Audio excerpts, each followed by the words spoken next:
ओम शांति। आज 8 अगस्त 2025।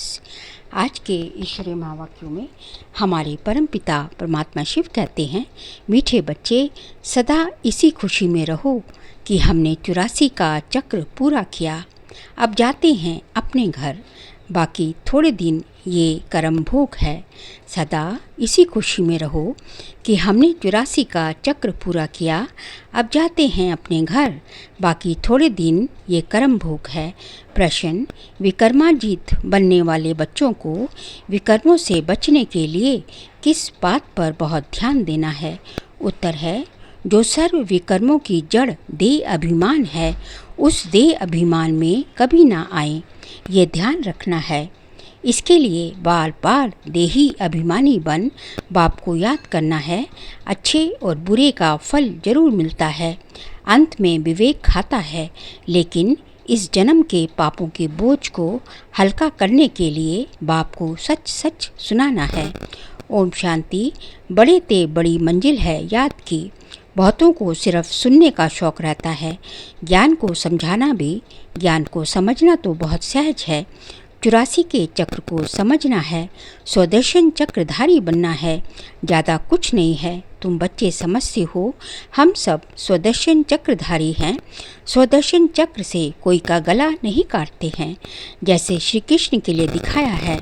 अब ये लक्ष्मी नारायण विष्णु के 2 रूप हैं। क्या उनको स्वदर्शन चक्र है? फिर श्री कृष्ण को चक्र क्यों दिखाते हैं? क्या उनको स्वदर्शन चक्र है? फिर श्री कृष्ण को चक्र क्यों दिखाते हैं? एक मैगजीन निकालते हैं जिसमें श्री कृष्ण के ऐसे बहुत चित्र दिखाते हैं। बाप तो आकर तुम्हें राजयोग सिखाते हैं, ना कि चक्र से असुरों को घात करते हैं। असुर उनको कहा जाता जिनका आसुरी स्वभाव है, बाकी मनुष्य तो मनुष्य है ना। ऐसे नहीं स्वदर्शन चक्र से बैठ सबको मारते हैं। भक्ति मार्ग में क्या क्या चित्र बैठ बनाए हैं। रात दिन का फर्क है। तुम बच्चों को इस सृष्टि चक्र और सारी ड्रामा को जानना है, क्योंकि सब एक्ट्रेस हैं। वह हद के एक्ट्रेस तो ड्रामा को जानते हैं। ये है बेहद का ड्रामा, इसमें डिटेल में नहीं समझ सकेंगे। वह तो 2 घंटे का ड्रामा होता है, डिटेल में पाठ जानते हैं। ये तो 84 जन्मों का जानना होता है। बाप ने समझाया है, मैं ब्रह्मा के रथ में प्रवेश करता हूँ। ब्रह्मा के भी 84 जन्मों की कहानी चाहिए। मनुष्य की बुद्धि में ये बातें आ न सके। ये भी नहीं समझते कि 84 लाख जन्म हैं या 84 जन्म हैं। बाप कहते हैं, तुम्हारे 84 जन्मों की कहानी सुनाता हूँ। 84 लाख जन्म हो तो कितने वर्ष सुनाने में लग जाएं? 84 लाख जन्म हो तो कितने वर्ष सुनाने में लग जाएं?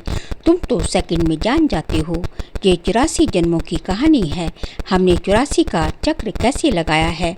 84 लाख हो तो सेकंड में थोड़ी ही समझ सकते। 84 लाख जन्म है ही नहीं। तुम बच्चों को भी खुशी होनी चाहिए, हमारा 84 का चक्र पूरा हुआ। अब हम घर जाते हैं, बाकी थोड़े दिन ये कर्म भोग है। विकर्म भस्म हो, कर्मातीत अवस्था कैसे हो जाए, इसके लिए ये युक्ति बताई है। बाकी समझाते हैं, इस जन्म में जो भी विकर्म किए हैं वह लिखकर दो तो बोझ हल्का हो जाए। जन्म जन्मांतर के विकर्म तो कोई लिख ना सके। विकर्म तो होते आए हैं। जब से रावण राज्य शुरू हुआ है तो कर्म विकर्म हो पड़ते हैं। सतयुग में कर्म अकर्म होते हैं। भगवान वाच, तुमको कर्म अकर्म और विकर्मों की गति को समझाता हूँ। विकर्माजीत का संवत लक्ष्मी नारायण से शुरू होता है। सीढ़ी में बड़ा क्लियर है, शास्त्रों में कोई ये बात नहीं है। सूर्यवंशी चंद्रवंशी का राज भी तुम बच्चों ने समझा है कि हम ही थे। विराट रूप का चित्र भी बहुत बनाते हैं, परंतु अर्थ कुछ भी नहीं जानते। बाप बिगर कोई समझा नहीं सकते। इस ब्रह्मा के ऊपर भी कोई है ना जिसने सिखाया होगा।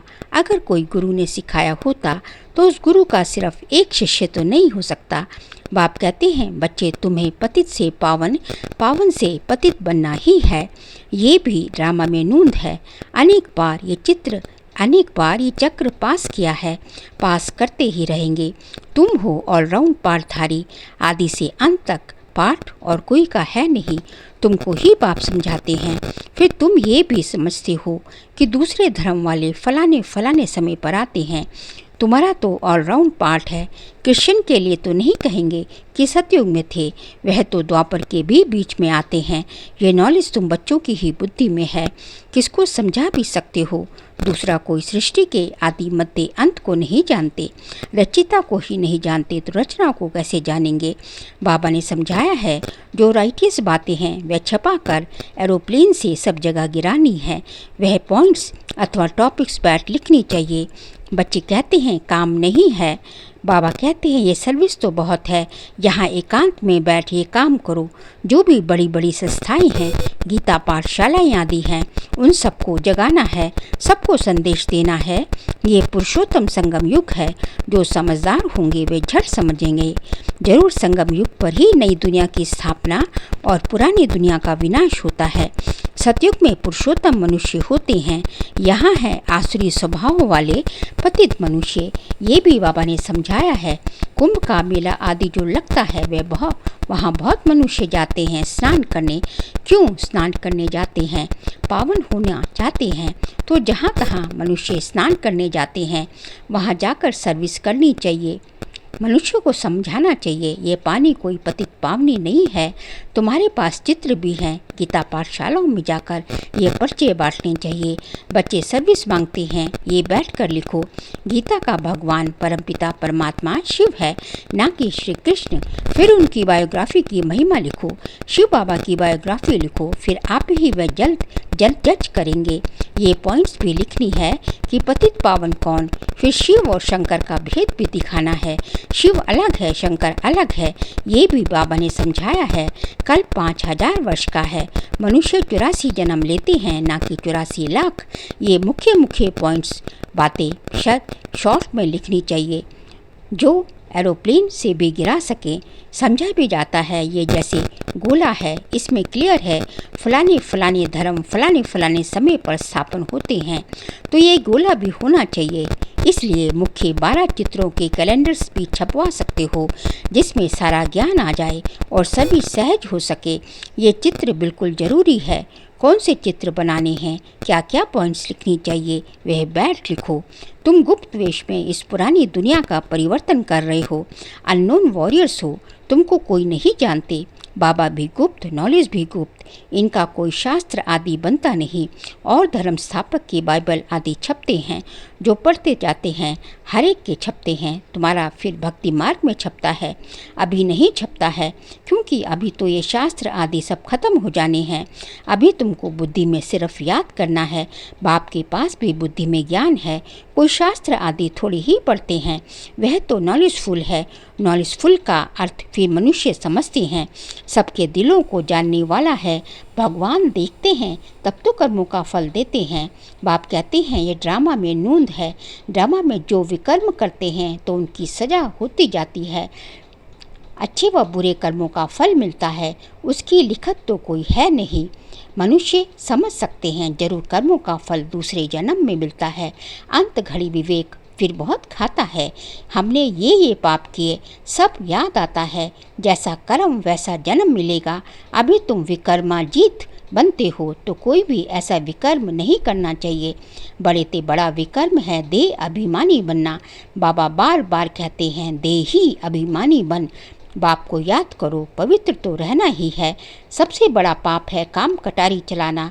यही आदि मध्य अंत दुख देने वाला है। इसलिए सन्यासी भी कहते ये कागविष्ठा समान सुख है। वहाँ दुख का नाम नहीं होता, यहाँ दुख ही दुख है। इसलिए सन्यासियों को वैराग्य आता है, परंतु वे जंगल में चले जाते हैं। उनका है हद का वैराग्य, तुम्हारा है बेहद का वैराग्य। ये दुनिया ही छीछी है। सब कहते हैं बाबा आकर हमारे दुख हर कर सुख दो। बाप ही दुख हरता सुख करता है। तुम बच्चे ही समझते हो कि नई दुनिया में इन देवताओं का राज्य था, वहाँ किसी भी प्रकार का दुख नहीं था। जब कोई शरीर छोड़ता है तो मनुष्य कहते हैं स्वर्गवासी हुआ, परंतु ये थोड़े ही समझते हैं कि हम नरक में हैं। हम जब मरे तब स्वर्ग में जाए, परंतु वह भी स्वर्ग में गया तो वह यहाँ नरक में आया कुछ भी समझते नहीं। तुम बच्चे तीन बाप का राज भी सबको समझा सकते हो। 2 बाप तो सब समझते हैं, लौकिक और पारलौकिक, और ये अलौकिक प्रजापिता ब्रह्मा फिर है यहाँ संगम युग पर। ब्राह्मण भी चाहिए ना, ये वह ब्राह्मण कोई ब्रह्मा के मुख वंशावली थोड़े ही हैं। जानते हैं ब्रह्मा था, इसलिए ब्राह्मण देवी देवताए नमः कहते हैं। ये नहीं जानते कि किसको कहते हैं। कौन से ब्राह्मण? तुम हो पुरुषोत्तम संगम योगी ब्राह्मण, वह है कलयुगी, ये है पुरुषोत्तम संगम युग। जब तुम मनुष्य से देवता बनते हो, देवी देवता धर्म की स्थापना हो रही है, तो बच्चों को सब पॉइंट्स धारण करनी है और फिर सर्विस करनी है। पूजा करने व श्राद्ध करने पर बहुत ब्राह्मण लोग जाते हैं, उनसे भी तुम चिट चैट कर सकते हो, तुमको सच्चा ब्राह्मण बना सकते हो। अभी भादों का मास आता है, सभी पितरों को खिलाते हैं, वह भी युक्ति से करना चाहिए, नहीं तो कहेंगे कि ब्रह्मा कुमारियों के पास जाकर सब कुछ छोड़ दिया। परंतु ऐसा कुछ नहीं करना है जिसमें नाराज हो। युक्ति से तुम ज्ञान दे सकते हो। जरूर ब्राह्मण लोग आएंगे तब तो ज्ञान देंगे ना। इस मास में तुम ब्राह्मणों की बहुत सर्विस कर सकते हो। तुम ब्राह्मण तो प्रजापिता ब्रह्मा की औलाद हो। बताओ ब्राह्मण धर्म किसने स्थापन किया? तुम उन्हों का भी कल्याण कर सकते हो घर पर बैठे। जैसे अमरनाथ की यात्रा पे जाते हैं तो वे सिर्फ लिखत से इतना नहीं समझेंगे, वहाँ बैठ समझाना चाहिए। हम तुमको सच्ची अमरनाथ की कथा सुनाएं। अमरनाथ तो एक को ही कहा जाता है। अमरनाथ अर्थात जो अमरपुरी स्थापन करे, वह है सतयुग। ऐसे सर्विस करनी पड़े, वहाँ पैदल जाना पड़ता है। जो अच्छे बड़े बड़े आदमी हो उनको जाकर समझाना चाहिए। सन्यासियों को भी तुम ज्ञान दे सकते हो। तुम सारी सृष्टि के कल्याणकारी हो। श्रीमत पर हम विश्व का स्थापन कल्याण कर रहे हैं। श्रीमत पर हम विश्व का कल्याण कर रहे हैं। बुद्धि में ये नशा रहना चाहिए। अच्छा, मीठे मीठे सिकिल दे बच्चों प्रति माता पिता बाप दादा का याद प्यार और गुड मॉर्निंग। रूहानी बाप की रूहानी बच्चों को नमस्ते। हम रूहानी बच्चों की रूहानी बाप दादा को नमस्ते नमस्ते, गुड मॉर्निंग। शुक्रिया बाबा, शुक्रिया। सार के लिए पॉइंट्स हैं। जब एकांत व फुर्सत मिलती है तो ज्ञान की अच्छी पॉइंट्स पर विचार सागर मंथन कर लिखना है। सबको संदेश पहुंचाने व सबका कल्याण करने की युक्ति रचनी है। सेकंड पॉइंट, विकर्मों से बचने के लिए देही अभिमानी बन बाप को याद करना है। अभी कोई भी विकर्म नहीं करना है। इस जन्म के किए हुए विकर्म बाप दादा को सच सच सुनाने हैं। आज का बाबा का वरदान है, अटल भावी को जानते हुए भी श्रेष्ठ कार्य को प्रत्यक्ष रूप देने वाले सदा समर्थ भव। अटल भावी को जानते हुए भी श्रेष्ठ कार्य को प्रत्यक्ष रूप देने वाले सदा समर्थ भव। नया श्रेष्ठ विश्व बनने की भावी अटल होते हुए भी समर्थ भव के वरदानी बच्चे सिर्फ कर्म और फल के, पुरुषार्थ और प्रारब्ध के निमित्त और निर्माण के कर्म फिलॉसफी अनुसार निमित्त बन कार्य करते हैं। दुनिया वालों को उम्मीद नहीं दिखती और आप कहते हो ये कार्य अनेक बार हुआ है, अभी भी हुआ ही पड़ा है, क्योंकि स्व परिवर्तन के प्रत्यक्ष प्रमाण के आगे और कोई प्रमाण की आवश्यकता ही नहीं। साथ साथ परमात्मा कार्य सदा सफल है ही। स्लोगन है, कहना कम करना ज़्यादा, ये श्रेष्ठ लक्ष्य महान बना देगा। कहना कम करना ज़्यादा, ये श्रेष्ठ लक्ष्य महान बना देगा।